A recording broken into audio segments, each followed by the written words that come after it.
Hello and welcome to Navigating to Success. I'm your host, Jeff Carlton, certified focal point business and executive coach. And I'm excited today, fellow Montana business, Harrison Jack Hepp from Industrious Marketing in Billings, Montana. Welcome, Harrison. Hey, thanks for having me on. I appreciate it. You bet. And so tell us about Industrious Marketing. What do you do? Sure. So I manage online paid advertising for businesses. So a lot of my business is managing Google search ads, and I also manage ads on Facebook and Instagram, LinkedIn, and I've kind of started recently venturing into some Amazon ads for local businesses as well. It's actually a newer product that Amazon has out, so been experimenting with that as well. So just kind of help businesses reach their audiences and everything using digital ads. Okay. Um, and so how big is Industrious Marketing? Is it just you or you got a team? It's just me right now, so I've hope to grow in the future, but at the moment it's I'm all by myself. So. Okay. Now, so you manage the paid advertising on these digital on the social media platforms and Amazon. Um, do you develop the content or do you just take content that a business has already created themselves and and get it platformed out there? So it kind of depends on the business. A lot of times I'll write the ad copy for businesses, especially like Google search ads. It's all text based typically, and so I'll actually write the ad copy for businesses there, and work with them to get approval and make sure we have the right information shared and stuff like that. If we're doing social media advertising or some of those things that need graphics, I don't design the graphics myself. I do have some partnerships, relationships with designers and people that we can work with. A lot of times businesses will already have some stuff that'll work as well that they maybe have used in more traditional marketing, whether it's newspapers or things like that, or maybe they're already posting it on Facebook or something like that. So the actual like graphic design I don't do myself, but any like ad copy and some of that sort of stuff I do. I don't do anything with web design or those sorts of things, but I have kind of partnerships there with people that I can help refer clients to, and we can work together to make sure everything is working well for them. Okay, so those strategic partnerships are a key component of the business. Anything, any pitfalls with those strategic partnerships in the outsourcing? Um, you know, the biggest one is you don't have any control over uh, how busy somebody is or whether or not they, have availability to take on some of that sort of stuff. So that's probably the biggest one. I pick and choose who I work with pretty closely, so I know that they create quality products and work well with people and stuff. I don't just randomly choose anybody.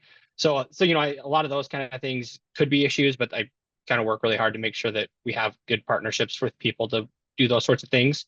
Um, the the nice thing on for me about focusing on what I do is it makes it easier to stay on top of all the changes and keep up with everything instead of trying to know everything going on with graphic design and website design and digital ads.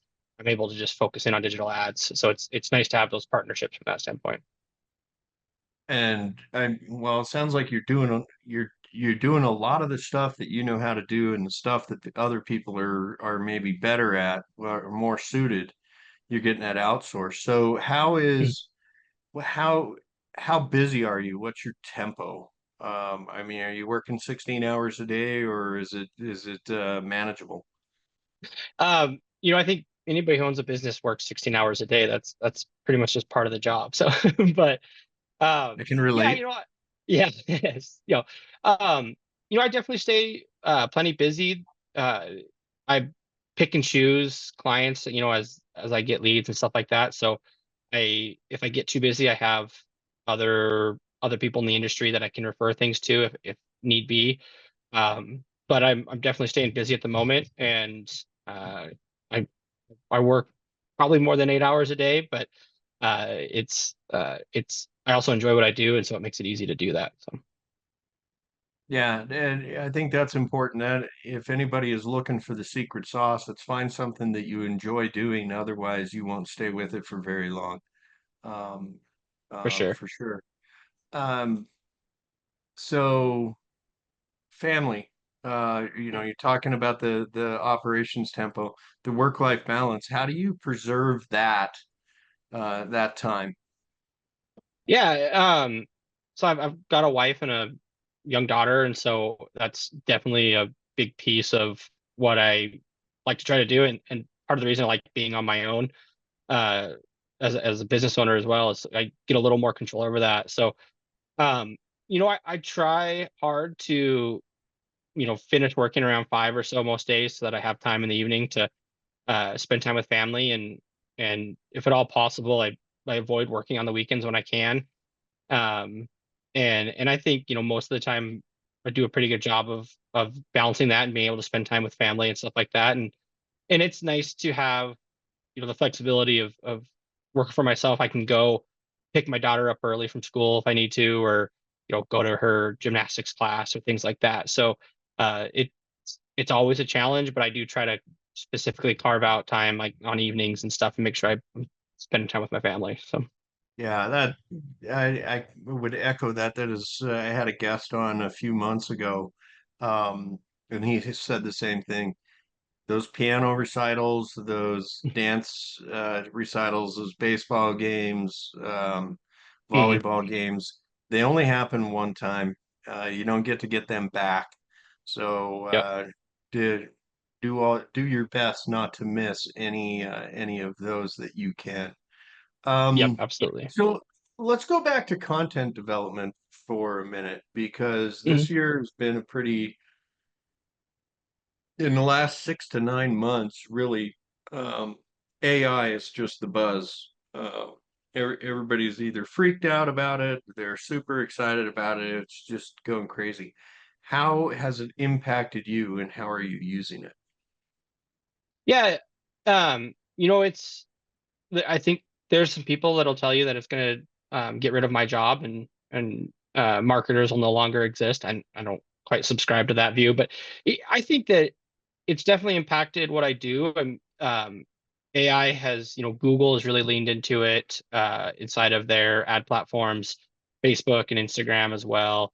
So it's something that you utilize as part of doing the marketing. And you need to be familiar with what's going on and how it works. There's auto-generated assets, and for a business that wants to, if they don't have like ad creative and they're not wanting to work with a designer and stuff, it's not too hard to go find some AI tools to build graphics for a Facebook campaign or something like that. There's a lot of opportunities. So um, definitely use it in those things, and I use it as well in content creation for myself, for clients and things like that. It's really nice, being using like AI to generate a bunch of different ad headlines, and then you can kind of work through unique ideas and then add the human touch to them. And I think ultimately that's the biggest key with marketing is you still have to remember you're marketing to people, and no matter how good AI gets, I don't think it's going to completely replace that. So it helps speed me up, but then you still have to add the human touch to it as well at the end. So Yeah, I think that is important. It just struck me the idea that AI markets to AI, because that's how it thinks, right? mhm. Yeah, Um, and I say too, like AI is very good at taking in a lot of data and coming out with kind of like, on average, here's what works best. Well, most of the clients I work with don't want average results; they want above average results, and I think that that's where you have to be able to step in as a human and figure out how you take it that next step. So. oh, I like that. Any favorite platforms that you use right now? Um, What's hot in your world? ChatGPT is probably the biggest one. But I do experiment with Gemini, which is Google's AI tool as well. Just because I work inside of Google so much. So Yeah, I've had some good luck with Perplexity, and I just started recently playing with Gamma, sure. for graphic and presentation development. It's interesting. Um, Yeah. It's all about the prompting, folks. It's all Mhm. about the prompting. Yeah, Oh my yeah. goodness, it's all about the It, prompting. if you put garbage in, you'll get garbage out. That's kind of the Yeah, thing I always programming remember. So hasn't changed since 1983. Garbage in, right. garbage out. Or Absolutely. actually, I'll date myself. I was a whiz at Fortran 77 back in the day. That's Don't before me. kill me. Don't kill me in the comments, folks. Don't kill me in the comments. Um, so tell me about your future plans. What do you have a strategic plan, and what is the 12-36 month roadmap for industrious marketing? Yeah. I think kind of what I'm working towards is I want to push into working with local businesses more and more. I've worked with a lot of different brands in advertising, and I really enjoy working with kind of local small businesses from that standpoint, and that's something that I want to continue to lean into and grow more. So my goal is to continue growing, but continue to focus in on that sort of client and grow to work with them and find more offers and solutions as well. So I'd like to grow to the point where I need to hire my first employee someday in the future and kind of continue to push further into helping businesses. So Have you considered the idea of hiring somebody on part-time or as a 1099, a W-9 employee? Um, or do yeah, you do that already? not yet. I'm fairly close to that point right now. I'm not quite busy enough where I think I want to do that, but I'm very much on the edge of it. So that'd probably be my first step is looking at a freelancer 1099 help initially, and then maybe look further towards an employee, and then kind of keep growing from there. So Um, so you've mentioned local business several times. Is that your niche market? Is it Billings, or do you spread over into the Gallatin Valley, into Bozeman, the Dakotas? Because what you do, you could do internationally. Mhm. so I actually have worked internationally. I currently have clients all over the country. I've had my clients are based in I've got clients in Colorado, California, Montana, Wyoming, um, Illinois, Texas, and then I've in the past I've worked with clients in some of the European countries as well. Uh, so yeah, I'm open to businesses wherever they may be and wherever they need help, and I'd certainly like to help more businesses around here too. It's fun working with local clients and knowing the area and that sort of thing. So definitely Yeah. something I'd like more of. Yeah, I mean it's definitely more comfortable to work in your own pea patch, but um, working outside of that is never out of bounds. So Mhm. you do have a pretty diverse portfolio, it sounds like. How do you reach them? How do you, as a marketing guy, market yourself?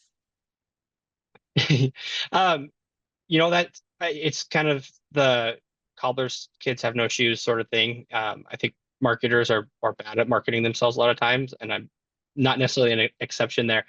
Um, a lot of a lot of times I get kind of word of mouth or referrals from current clients that are talking to other people and sharing that they've worked with me and it's gone well, and if you need help, reach out. I do a fair amount of posting and sharing on like LinkedIn, and I've gotten clients and leads from doing that as well. Um, and even Twitter and Threads are places I share content as well and try to reach people. So that's I think kind of the organic social media sharing is my biggest outreach attempts. And then just networking and meeting people and talking to them and some of those sort of things too. Referral network's extremely powerful. All Absolutely. right, well, we'll wrap it up. So, one question going back, I usually ask this at the beginning. How long um how long ago did you set out on your own and start industrious marketing? Yeah, so I started I started on the side in March of 2021, and then I went full time on my own in September of 22. So, Okay. Um, so one piece of advice that you would give to someone, because there's a lot of difference between running a business um and working for the business as a solopreneur like you are. What's one nugget that you would give to an aspiring entrepreneur or somebody that's looking to set out on their own? um, I would say if you're able to start it on the side, as a side hustle or whatever you want to call it, um, you're able to make a lot of mistakes and learn a lot of things without completely relying on, the money that your business makes. So you can learn a lot on the way. I've made plenty of mistakes and learned plenty in the year plus that I did it on the side. And so then once I was on my own, I'd kind of already gotten through some of those growing pains, and it helps to do that when you're not totally reliant on that income. If you've got a salary on the side. So if it's possible, that's the way I'd go about it. Yeah, fail early, fail often, right? Absolutely. And just All right. remember you're going to keep failing. So All right. Well, folks, that's about the time we've got today. Harrison, thank you so much for joining me. Any parting words, or how do they find you? yeah, you can find me. I'm really active on LinkedIn. So Harrison Jack Hepp on LinkedIn. You can find me there. You can also check out my website. It's industriousmarketing.co. .com was already taken, so it's just .co. So that's my website, and you can find me there as well. All right, fantastic. Well, thanks everybody for joining me on this business journey explored, and we'll see you next time on Navigating to Success. And thanks again, Harrison. Thanks, appreciate it.